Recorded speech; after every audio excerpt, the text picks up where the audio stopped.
La femme que vous voyez là connaît l'histoire de l'Afrique plus que nous les Africains. Elle n'est pas la bienvenue ni en France, ni en Angleterre, ni aux États-Unis. Ce que vous allez écouter, c'est incroyable. Tout le bien-être actuel de l'Occident, son progrès rapide et son développement technologique sont basés sur le pillage. Tout d'abord sur le pillage de l'Afrique. Par exemple, les États-Unis n'ont jamais colonisé l'Afrique formellement. Mais quelle a été la base de l'accumulation primitive du capital américain ? C'est l'exploitation des esclaves dans les plantations de coton des États du Sud. Combien d'esclaves ont été emmenés? On n'en parle pas beaucoup. On parle de 15 millions d'esclaves. Comment ça, 15 millions, excusez-moi. Selon diverses estimations, au moins 5 fois plus, peut-être 100 millions ont été emmenés. Ces gens sont morts en route. Leurs corps étaient empilés dans les navires. Ça veut dire que l'Afrique a perdu sa meilleure base génétique, car ce sont les plus jeunes, les plus forts et les plus sains qui avaient été embarqués. Quelqu'un s'en souvient-il aujourd'hui? Les Africains s'en souviennent. Rappelons-nous ce que faisait Léopold II dans l'ancien Zaïre, aujourd'hui la République démocratique du Congo.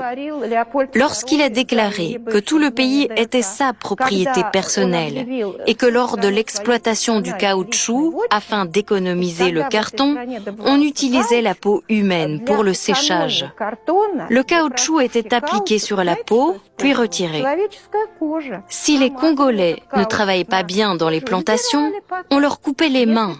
Puis on a trouvé qu'il n'était pas rentable de tuer la main-d'œuvre, et on a commencé à tuer, à couper les mains et les pieds de leurs femmes et de leurs enfants. Après ça, le monarque européen, éclairé, Léopold II, a ouvert un zoo humain à Bruxelles qui a continué d'exister, même au XXe siècle. C'est normal? Naturellement, les Africains s'en souviennent. Je ne parle même pas des énormes ressources naturelles que les Britanniques, les Français, les Portugais et les Espagnols ont exportées d'Afrique durant la période coloniale. Ces pays ont été pillés. Les gens ont été traités comme des animaux. Ils aiment beaucoup parler du rôle civilisateur de l'Occident. Mais je vous rappelle ce que j'ai déjà dit. Ils ont bien apporté la civilisation, mais pour eux-mêmes. Ils ont construit des maisons, mais qui vivait dans ces maisons? Des Africains? Non. C'étaient les colonisateurs eux-mêmes qui les habitaient, les Français par exemple. Il y a eu deux types de colonialisme. Celui des Britanniques se distinguait de celui des Français. Le colonialisme britannique se faisait par procuration. Que faisaient-ils? Ils étaient plus rusés. Les Anglais sont plus rusés en général. Ils ont gardé les élites locales et les ont soudoyées. Quand ils colonisaient un pays, ils payaient un peu d'argent aux chefs locaux, aux rois et autres pour qu'ils représentent les intérêts de la Grande-Bretagne. En fait, c'étaient des hommes de paille. Les Britanniques faisaient ce qu'ils voulaient derrière leur dos. Ils ne décidaient rien, mais formellement, leur autorité pour la population locale était préservée. C'était très rusé. Les Français agissaient différemment. Ils éliminaient tout simplement l'élite locale et nommaient leur gouverneur à tous les postes. Pourquoi l'Afrique est-elle aujourd'hui si hostile à la France? Pourquoi des mouvements s'organisent-ils et des coups d'État se produisent-ils dans les pays francophones? L'une des raisons est que les Français, contrairement aux Anglais rusés, brutalisaient la population locale.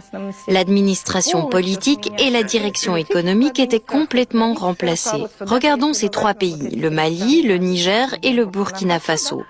Ils ont actuellement d'immenses problèmes, notamment le Niger, liés à l'extraction de l'uranium, à son transport, parce que tous les cadres locaux qui s'en occupaient étaient des Français.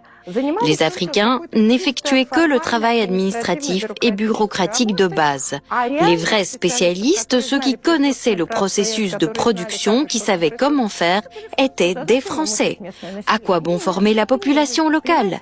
Inutile, ce sont des sous-hommes. Cette attitude, cette perception des Africains en tant que personnes de deuxième et troisième classe existe toujours et les Africains le comprennent parfaitement.